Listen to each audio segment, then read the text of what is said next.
এবং শিষ্যের পালা।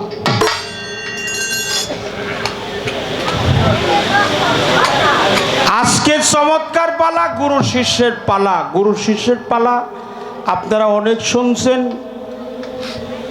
আজকেও গুরু শিষ্যের পালা। আসলে যত পালা আছে এই বিচার গানের জগতে, যত পালা আছে সবই গুরু শিষ্যের পালা।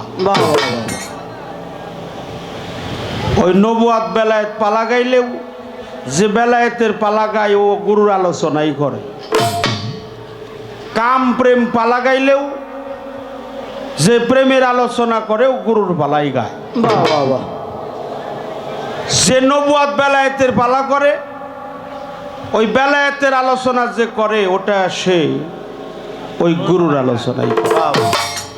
শরীয়ত মারফতের পালা দিলে মারফতের পালা যে দেয় যাকে, সে গুরুর আলোচনাই করে। জীব পরম পালা দিলে পরমের আলোচনা যে করে সে গুরুর আলোচনাই করে। মানুষকে বোঝানোর জন্য আমাদের পূর্বপুরুষ যারা ছিল, যারা এই বিচার গানটা প্রতিষ্ঠিত করে গেছে, তাদেরকে আমি শ্রদ্ধা ভরে স্মরণ করি। তারা মানুষকে বোঝানোর লক্ষ্যে এই নামগুলো আচরণ করা হয়েছে। মূলে পালা, ধারা একটাই, পালা আর একটা। একটা হলো ধারা আর একটা হলো পালা। সবচাইতে বড় পালা এটা হলো আসার পালা, যাওয়ার পালা, আর হলো যাওয়ার পালা। তো আমি একেবারেই একজন অজ্ঞ মানুষ, একবারে ছোট মানুষ। আমার চাইতে ছোট এই পৃথিবীতে দ্বিতীয় জন আমি আর দেখি নাই। আমার চাইতে নাদান, অজ্ঞ, ভজনহীন, দুরাচার, নরকীট, পতিত প্রামণ, আমি কিছুই জানি না, কিছুই বুঝি না, সবই জানে আল্লাহ তাআলা। তাই আমার মুর্শিদকে আমি আহ্বান করব, হে দয়াল, তুমি যেখানেই থাকো তুমি আমার রসনাতে আবির্ভূত হও। আমার রসনাতে আবির্ভূত হয়ে তোমার বাক্য, তোমার গান, তোমার তত্ত্ব, তোমার শান, তোমার মান তুমি আমার হইয়া এই আলোচনাগুলো তুমি করো, আমিও যেন নিজেও শুনে আমার মানব জীবনে যেন বাস্তবায়ন করতে পারি। তো পালাটা প্রথমেই খুব গরম করে ফেলাইছে। হ্যাঁ, একবারে গরম। সেটা হইলো বিয়া করবার গেলেও কয় না যে তোমার কি পীর আছে নাকি, তাই না? তারপরে স্কুলে লেখাপড়া করবার গেলেও ভর্তির সময় কয় না যে তোমার পীর আছে নাকি। কবরে গেলেও কয় না যে তোমার পীর আছে কি না। তারপরে আসসালাতুল মেরাজুল মুমিনিন, এটা কোরআন নামা, এটা হাদিস কুদসি। আসসালাতুল মেরাজুল মুমিনিন, তোমরা যারা দোহারি করো একটু খেয়াল করে করো, একটা অন্তরা যেন ভুল না হয়। খুব মানে এই যে আমাগো সামনে যারা আছে, যারা আমাগো দিকে বাঘের মতো সবল মাইরা রয়েছে, আমি বাড়িতে যাওয়ার আগেই গান যায়, বুঝছো? আমি গান গাইছিলাম ধামরাই থানা, ওই যে আমাদের এই আমাগো কিতাব আলী ভাই চিনবো, ওই জায়গা, ও মৌসুমি বাউলের সাথে। ওই জায়গার নাম হলো রৌহাট ট্যাগ, মানে একেবারে সিঙ্গারেরই কাছাকাছি। নান্না সোয়াপুরে যে বাচ্চু ভাই কয়ে পারবো, ওই নান্না সোয়াপুর দিয়া রৌহাট ট্যাগ গান গাইছি। গান গাইছিলাম 24 তারিখ ডিসেম্বর। 25 তারিখে সকালবেলায় দেখি যে গান আমাকে বাড়িতে করছে। হ্যাঁ, আই গো শীত আসাল। 24শে ডিসেম্বর তো পুরো শীত থাকে। তাই এই জন্য কিছু কিছু কিছু মানুষ আছে লিখতে না পারলে ওইটারে মুইসা দিতে পারে, লিখতে না পারলেও মুছতে পারে। এই জন্য মুছার জন্য উস্তাদ যারা, হ্যাঁ, এই জন্য আমি আগেই বলি যে আমি কিছুই বলতে পারবো না, যা আল্লাহ তাআলা জানে। যার বাক্য সেই করে। তুমি তোমারে মাইনো, তোমার কি নেতা আছে কিনা? প্রত্যেকটা মানুষের একজন করে নেতা আছে, আছে কিনা? আছে। প্রত্যেকটা মানুষের যুগে যুগে অবতার। আমাদের এই যে মানিকগঞ্জের সিংহের থানা মানিকনগর, এই যে একটা গান আমরা সব শিল্পীরাই গাই, জনমে জনমে গো দয়াল চান থাকবো তোমার চরণ দাসী হইয়া, থাকবো তোমার চরণ দাসী হইয়া। আমাদের ওখানে খাদেম বাবাজির মাজার, সেই খাদেম বাবাজি লেখছে পাপে তাপি উদ্ধারিতে যুগে যুগে অবতার। দয়াল চান মুর্শিদ আমার, কি হবে আমারও গতি। তাহলে পাপি তাপি উদ্ধারিতে যুগে যুগে অবতার। জীবের ভাগে আসি আমি, পরমে রইয়াছ তুমি। শোলাকে তল করতে পারো, পাথর বাসাও তার উপর। যাক, সেই দিকে যাব না। এই যে আমরা 4 নাম্বার কালেমাটার নাম কি? একটা কালেমা তাইবা, তৈবা, কালেমা তৈব কয়, কালেমা তাইবা। আমাকে মাদ্রাসায় যারা লেখাপড়া করায় কয় না, কয় পোলাবান কয় কলেমা তৈব লা ইলাহা ইল্লাল্লাহু মুহাম্মাদুর রাসূলুল্লাহ। সকলে বলি সাল্লাল্লাহু আলাইহি ওয়াসাল্লাম। প্রিয় নবীজি, নূর নবী, আল্লাহর হাবিব, আমার সালানাকা ইল্লা রাহমাতাল লিল আলামিন। বেশি সময় নিব না, অল্প সময় বলবো। কালেমা তৈয়ব, কালেমা শাহাদাত, কালেমা তাওহীদ, কালেমা তামজিদ, কালেমা রুদ্দ কুফর, ইমানে মুফাসসাল, ইমানে মুজাম্মাল। এই 4 নাম্বার কালেমার মধ্যে আছে কালেমা তামজিদ, লা ইলাহা ইল্লা আনতা নূরাই ইহদি আল্লাহু লিনুরিহি মাইয়াশাউ মুহাম্মাদুর রাসূলুল্লাহি ইমামুল মুরসালিনা ওয়া খাতামান।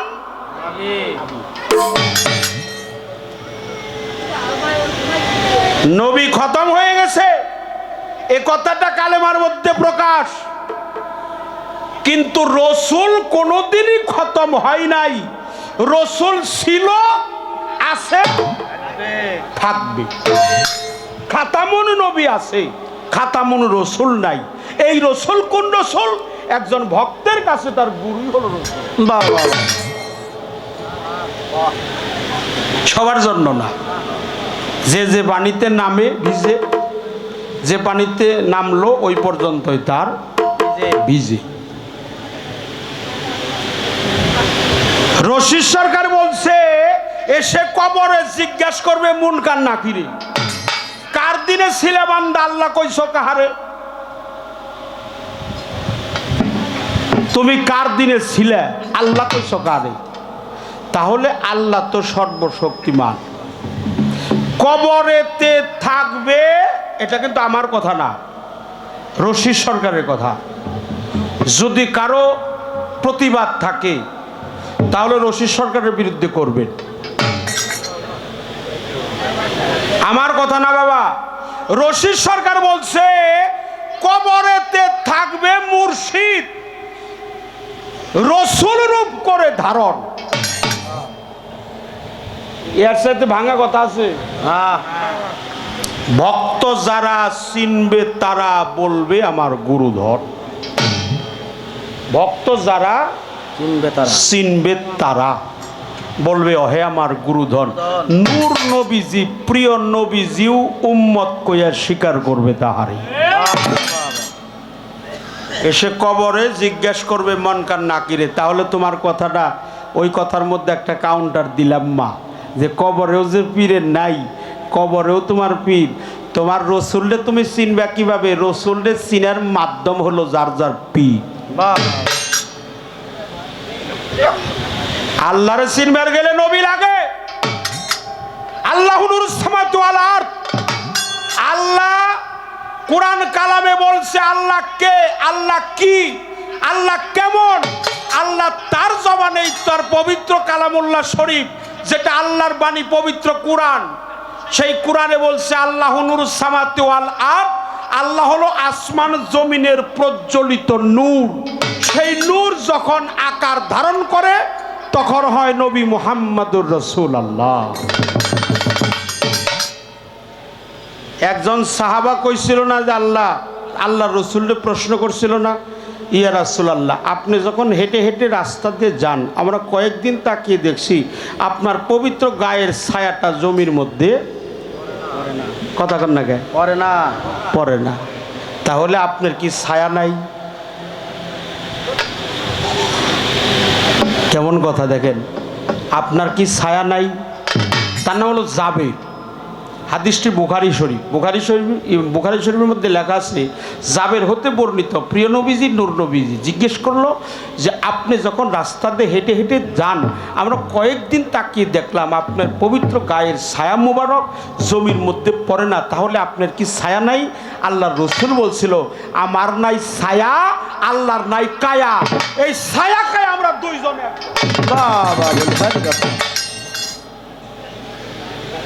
তাহলে সেখানেও পীর আছে, কবরেও পীর আছে। এই দিগুলিয়া আব্দুল জলিলের মেয়ে, দিগুলিয়া নিবাসী আব্দুল জলিলের মেয়ে মির্জাপুর নিবাসী আব্দুল করিমের ছেলে। মানে মির্জাপুর হলো করিম আর দিগুলিয়ার হইল জলিল। জলিল নামে যারা আছেন আপনারা বল রাগ করেন না, মসজিদের দিয়াই কই। আচ্ছা না, মসজিদের দিয়া নাই কইলাম, মসজিদের কথা বাদই রাখলাম। এখন মির্জাপুরের করিম আর দিগুলিয়ার হইল জলিল। জলিলের হইল ছেলে, করিমের হইল মেয়ে। কি 1 লক্ষ টাকা দিন মোহর ধার্য করিয়া 500 টাকা নগদ পাইয়া অবশিষ্ট টাকা বাকি রাখিয়া এবার কও কবুল। এখন তো কবুলও নাই, না ওরা উঠিয়া লাইছে, ওরাও নেই কে কবুলও নেই, কবুল নাই, কবুল নাই, কবুল আছে নাই? না নেই নাই, আলহামদুলিল্লাহ। আলহামদুলিল্লাহ। জীবন ভরে শুনলাম কবুল, আলহামদুলিল্লাহ। এখন আজা আলহামদুলিল্লাহ তো খারাপ না, ওটা কোক, ওটা পরে কবুনি। আচ্ছা জিজ্ঞাসা করলাম আপনি কেমন আছেন, আপনি কোন আলহামদুলিল্লাহ। জিজ্ঞেস করলে কয় না যে কেমন আছেন আপনি? আলহামদুলিল্লাহ। আপনি কইতে পারেন আলহামদুলিল্লাহ, আল্লাহ আমারে ভালো রাখছে। অর্থাৎ সকল প্রশংসার মালিক একমাত্র আল্লাহ। কথা শেষ দিলাম। তাহলে এই বিয়ার মধ্যেও তোমার পীর মুর্শিদ লাগবে, বিয়ার মধ্যেও পীর মুর্শিদ লাগবে, কবরেও লাগবে, নেতা লাগবে। নেতা ছাড়া কোনো কিছু হয় না। হাসরের মাঠে প্রত্যেকটা গোত্রের নেতা সহ ডাকা হবে।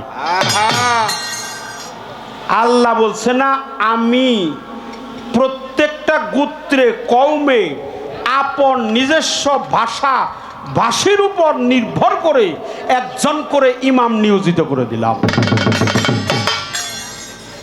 তাহলে আল্লাহরে পাইতে গেলে নবী লাগে, নবীকে পাইতে গেলে আলী লাগে। নবী হইল ঘর, দরজা হইল আলী। আনা মাদিনাতুল ইলমি ওয়া আলী বাবুহা। আল্লাহ রসুল বলেছে আমি হইলাম এলেমের ঘর, এই ঘরের দরজা হলো মাওলা আলী। কেউ যদি রসুল নামক ঘরে যাইতে চাই, অবশ্যই সে যেন আলী নামের দরজা দিয়ে ঢোকে। আলী ছাড়া রসুল নামক ঘরে যাওয়া যাবে না। তাহলে আল্লাহরে পাইতে নবী, নবীরে পাইতে আলী, আলীরে পাইতে গেলে অলি। আচ্ছা তোমার পীর তোমার কাছে অলি কিনা বাদল বাবা?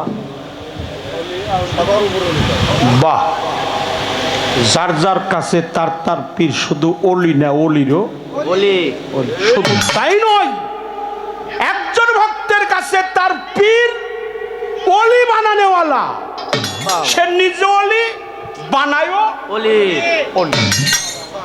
এটা আমার জন্য বলতেছি তা না, যারা ভক্ত কুলে আছে অনুকূলে তাদের জন্য বলতে।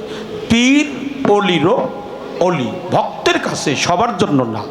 তুমি ভক্ত হও, কিভাবে হইবে এটা তোমার ব্যক্তিগত ব্যাপার। আবার বলতে হয়, তাহলে নবীরে পাইতে গেলে আলী, আলীরে পাইতে গেলে অলি, অলিরে পাইতে গেলে একজন মুর্শিদ তোমার অলি, মুর্শিদকে পাইতে গেলে লাগে আদব, যার আদব নাই, আদবে হলো আউলিয়া, বেদবে যে কি আপনারাই ভালো জানেন। আদবে আউলিয়া, কথা শেষ দিলাম। এখন নামাজ পড়লা, কি মা বাবার পায়ের তলে সন্তানের, রসুল পাক বলছে ইন্না খদামে লম্মে হাতিকুম, আপন মায়ের পবিত্র কদমের তলে হলো সন্তানের নগদ জান্নাত। এখন এই জান্নাতে তুমি কয়দিন চুম্বন করছো এইটাই তো প্রশ্ন। পায়ের উপরে জান্নাত না দিছে, তাহলে নিসমুহি যাও না গোনা। এখন তুমি তো নিসমুহি যাওই না, নিসমুহি যাও না।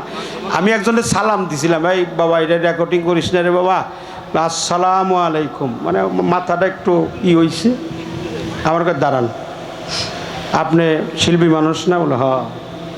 সালাম দিলেন, সালামটা তো ভালো।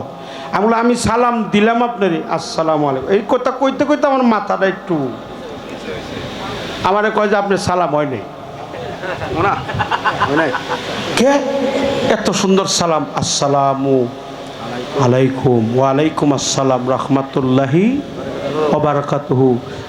আমি সালাম দিলাম, আপনার উপর শান্তি বর্ষিত হোক। ওয়ালাইকুম আসসালাম ওয়া রাহমাতুল্লাহি ওয়া বারাকাতুহু, আপনার উপর শান্তি বর্ষিত হোক। সালামটা হলো পবিত্র, সালামটা পবিত্র আল্লাহর কালাম, কিন্তু আমি দিলাম, এটা হইল না কেন? বলে যে এই যে আপনার হাত দিয়ে এরকম করছেন, আবার মাথা একটু নিচা করছেন, মাথার নিচে ওইলেই তো সেরে কইল। আরে হ্যাঁ, একেবারে সর্বনাশ।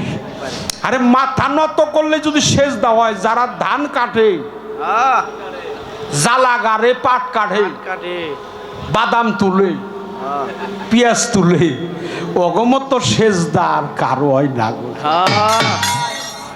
মাফ করবেন, মাফ করবেন, মাফ করবেন। এই পর্যন্ত কথা। তাহলে তোমার মা বাবার পায়ে জান্নাতের ঠিক আছে, ওনের চুম্বন দিও, ওটা না তো দিবে না। তোমার মায় বাপের এনে থুয়া হলো আমাকে গাজীপুর বৃদ্ধাশ্রমে। আমরা যখন ভালো কাজ করার জন্য যাইতাম, মায়ের পায়ে একটু সালাম দিতাম না বাবা?